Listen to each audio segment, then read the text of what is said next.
The courtroom went silent. Not the ordinary kind of quiet, but the kind that feels heavy, electric, dangerous. Every eye turned as Pam Bondi stood firm and did something few attorneys ever dare to do. She openly questioned the judge's authority. Gasps echoed. The jury froze. Even the court reporter hesitated for a split second. What happened next didn't just shake the courtroom, it changed the entire tone of the trial. The trial had already been tense, the kind of tension that builds slowly, day after day, until even the smallest moment feels explosive. For weeks, arguments had gone back and forth across the courtroom. Witnesses had taken the stand, some confident, others visibly shaken. Evidence had been introduced piece by piece, documents projected onto large screens, audio clips replayed, timelines reconstructed down to the minute. Every word mattered. Every pause carried weight. Underneath the polished legal language and formal objections, emotion simmered. The prosecution pressed hard, determined to frame the narrative in their favor. The defense responded with careful precision, refusing to let a single claim go unchallenged. The jury had been absorbing it all, watching faces, listening to tones, trying to separate fact from strategy. At the center of it stood Pam Bondi. Bondi was not the loudest voice in the room. She didn't rely on dramatic gestures or raised tones to command attention. Instead, her strength came from control. She spoke clearly. She moved deliberately. When she objected, it wasn't impulsive, it was calculated. When she questioned a witness, she did so with measured focus, guiding them carefully, step by step. Over the course of the trial, she had been building something carefully structured, a defense strategy that relied on specific arguments being presented in a particular way. Each point connected to the next like pieces of a puzzle. Remove one piece, and the entire picture risked distortion. That's why the judge's ruling that morning hit differently. The courtroom had grown quiet as the judge explained the decision. Certain lines of argument, the court determined, would not be permitted in front of the jury. The reasoning was procedural, focused on relevance and evidentiary boundaries. On the surface, it sounded routine. Judges limit arguments all the time to ensure trials remain fair and focused. But this was not routine for the defense. The restriction cut directly into a central theme Bondi had planned to emphasize. It wasn't just a minor adjustment, it forced a recalibration. Without that argument, the narrative she had been constructing would lose part of its foundation. The jury sensed it immediately. You could see it in the way they shifted in their seats. A few exchanged subtle glances. They might not have understood every legal nuance, but they understood tension. They understood when something unexpected happened. Across the aisle, the prosecution remained still, their expressions carefully neutral. But there was no hiding the subtle shift in energy. A ruling like this could change momentum. Bondi remained seated for a brief moment after the judge finished speaking. Her hands rested lightly on the table, fingers interlaced. She didn't react outwardly. No visible frustration. No whispered comments to her team. Then, slowly, she stood. Her posture was composed, shoulders straight, chin level. From a distance, she appeared calm. But there was intensity behind her eyes. This wasn't a reaction driven by emotion. It was calculation happening in real time. She knew the stakes. She knew what the ruling meant. And she also knew that how she responded in this moment would matter, not just legally, but perceptually. The air felt heavier as she prepared to speak. She wasn't about to let this pass quietly. What happened next stunned everyone. Instead of offering the routine, noted, "Your Honor," and moving on, Pam Bondi remained standing. There was no hesitation in her voice when she began to speak, but there was unmistakable firmness. "Respectfully, Your Honor," she started. That single phrase signaled something unusual was about to happen. Bondi did not attack the court. She did not accuse. But she made it clear that she disagreed, and that the disagreement was not minor.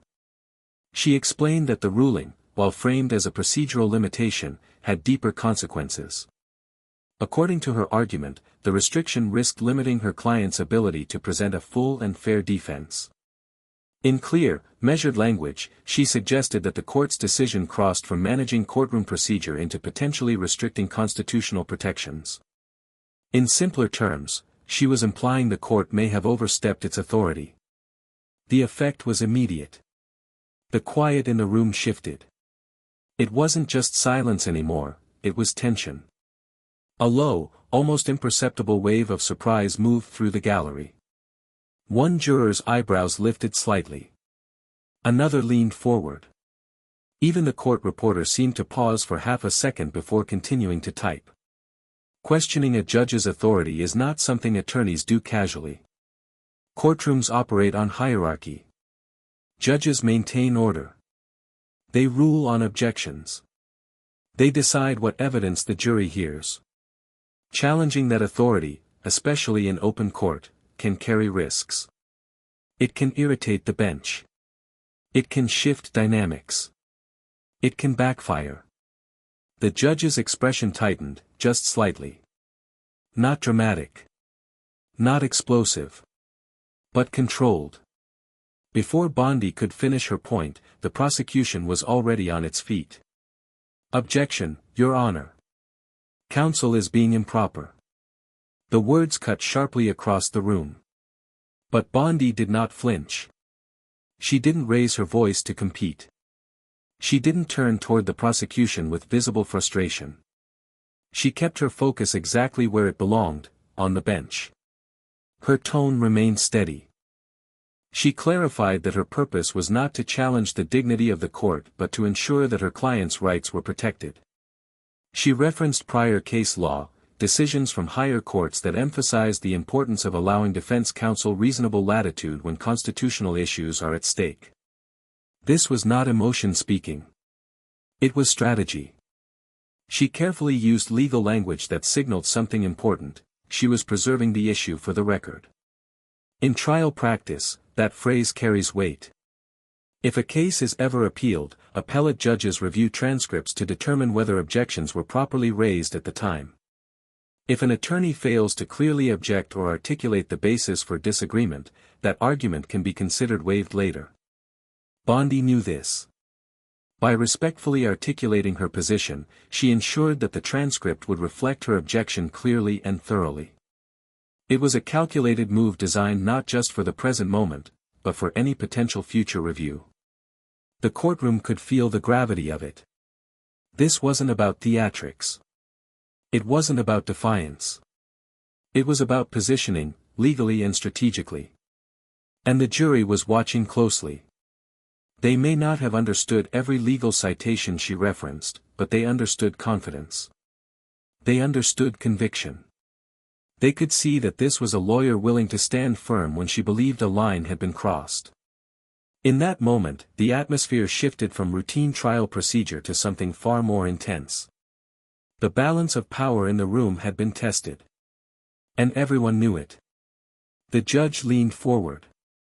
It wasn't a dramatic movement, but in a courtroom, even the smallest shift can carry enormous weight. The room seemed to narrow in focus, every set of eyes turning toward the bench. The air felt tight, anticipatory.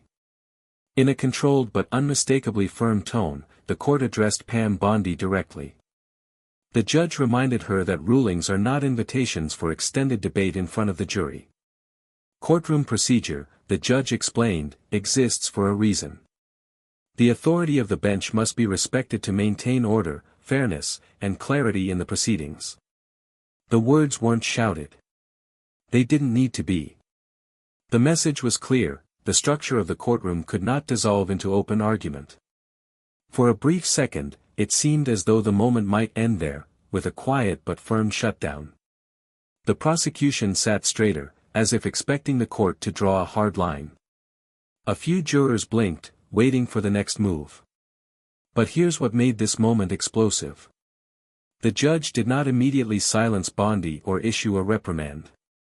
Instead, after a measured pause, the court allowed a brief sidebar discussion, away from the jury's hearing. Counsel, approach. 3 words. Heavy with implication. The attorneys rose from their tables and walked toward the bench. Their footsteps echoed softly against the polished courtroom floor. As they gathered close, the white noise machine clicked on, filling the room with a low mechanical hum designed to prevent the jury, and the gallery, from overhearing the exchange.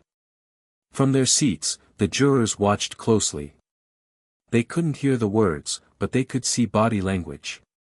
They saw the judge speaking, hands lightly resting on the bench. They saw Bondi listening, nodding slightly at moments, responding calmly. They saw the prosecutor interject once, then step back. The uncertainty added to the tension. Was this a reprimand behind closed ears? Was the judge issuing a warning about courtroom decorum? Or was there genuine reconsideration happening at the bench? Sidebars are common in trials, but not all sidebars feel the same. Some are routine clarifications. Others are quiet turning points. This one felt like the latter. After several minutes, the white noise stopped. The attorneys returned to their respective tables. Bondi's expression remained composed, though slightly more focused than before. The prosecution's posture was rigid, guarded. The judge addressed the courtroom again. The earlier ruling, the court clarified, would stand. The limitation remained in place. However, the judge added a narrow allowance, an alternative path. Bondi would be permitted to approach the issue from a different angle, provided she stayed within specific boundaries. It was a careful compromise. The judge did not reverse the decision. Authority was not undermined. But neither was the defense entirely boxed in. The adjustment was subtle, almost technical in its wording, but significant in its impact. Bondi inclined her head slightly. "Understood, Your Honor." That was all she said. But the shift was palpable. The jury absorbed every detail. They had witnessed tension rise to the surface and then settle into something more controlled, but no less intense. The courtroom dynamic had been tested. Lines had been drawn, then slightly redrawn. It wasn't a sweeping victory for the defense. And it certainly wasn't a defeat. It was something more strategic. Both sides had held their ground. The judge had reinforced authority while allowing limited flexibility. And Bondi had preserved her argument, just enough to keep her broader strategy alive. When proceedings resumed, the atmosphere had changed. The rules were clearer now. And everyone in that courtroom understood the stakes had just grown higher. To the average viewer, it might seem like just another legal disagreement, another technical back and forth wrapped in formal language. But inside a courtroom, moments like this are rarely just procedural. In reality, this was a pivotal strategic turning point. First, Pam Bondi demonstrated something that can't be taught overnight: composure under pressure. Courtrooms test far more than legal knowledge. They test emotional control. They test discipline. They test whether an attorney can stand in the middle of rising tension and remain steady. In that moment, Bondi had every reason to show frustration. A key part of her strategy had just been restricted. The stakes were high. The jury was watching. But she didn't argue emotionally. She didn't interrupt. She didn't allow the exchange to spiral into visible conflict. Instead, she framed her challenge as a matter of legal protection, specifically, protecting her client's rights. That distinction matters. There's a difference between arguing because you're upset and arguing because you believe something fundamental is at stake. Her tone communicated the latter. Second, she protected something most viewers don't immediately think about: the appellate record. Trials don't always end when the verdict is read. If a case moves to appeal, higher courts comb through transcripts line by line. They examine whether objections were made clearly, whether legal arguments were preserved properly, and whether the trial court acted within its authority. If an attorney fails to object at the right moment, or fails to clearly articulate the basis for disagreement, that issue can be considered waived. Gone. Unreviewable. By respectfully questioning the ruling and stating her concerns on the record, Bondi ensured that if the case ever moved beyond that courtroom, the transcript would reflect her position. It was a forward-looking move. Strategic. Calculated. Protective. Third, and perhaps most importantly, the jury saw it. They didn't hear the full sidebar discussion. They didn't know every legal citation exchanged at the bench. But they saw something powerful: confidence without chaos. They saw an attorney willing to stand up when she believed something mattered. Jurors are not robots. They don't operate solely on legal definitions. They observe tone. They watch posture. They notice who appears steady under pressure and who reacts emotionally. They sense conviction. And conviction can influence perception. The dynamic in the courtroom shifted after that exchange. Before, rulings may have felt routine, just part of the rhythm of trial. Afterward, every objection felt heavier. When the judge ruled, the words carried added weight. When Bondi spoke, the jury listened a little more closely. The balance between bench and counsel had been publicly tested, even if only for a few minutes. That doesn't mean authority was undermined. The judge remained firmly in control. But something subtle changed: the boundaries had been clarified. Both sides now understood exactly where the lines were drawn. And tension, once introduced into a courtroom, doesn't simply vanish. It lingers beneath the surface. It influences how attorneys phrase their next question. It affects how carefully rulings are worded. It sharpens focus on both sides. From that moment forward, nothing felt casual. The stakes felt higher. The atmosphere felt tighter. And everyone, judge, counsel, jury, knew they were no longer just moving through routine procedure. They were navigating a courtroom where every word mattered just a little bit more. After the confrontation, the trial resumed, but something had undeniably changed. The shift wasn't loud. There was no dramatic announcement. No visible acknowledgement from the bench. Yet the atmosphere felt different, almost sharpened. The prosecution, which had previously moved with steady confidence, now appeared more measured. Their objections were still firm, but slightly more deliberate, as though each one was being weighed twice before spoken. The judge's rulings, too, seemed more carefully phrased. Each decision was articulated with added clarity, almost as if to ensure the reasoning was unmistakably on the record. The courtroom had been reminded, publicly, that every word mattered. And Pam Bondi? She adapted. If anything, she became even more strategic. She didn't rise to object at every opportunity. She didn't challenge minor procedural calls. Instead, she became selective, surgical. When she stood, it was clear she had chosen that moment intentionally. Her timing became part of her presence.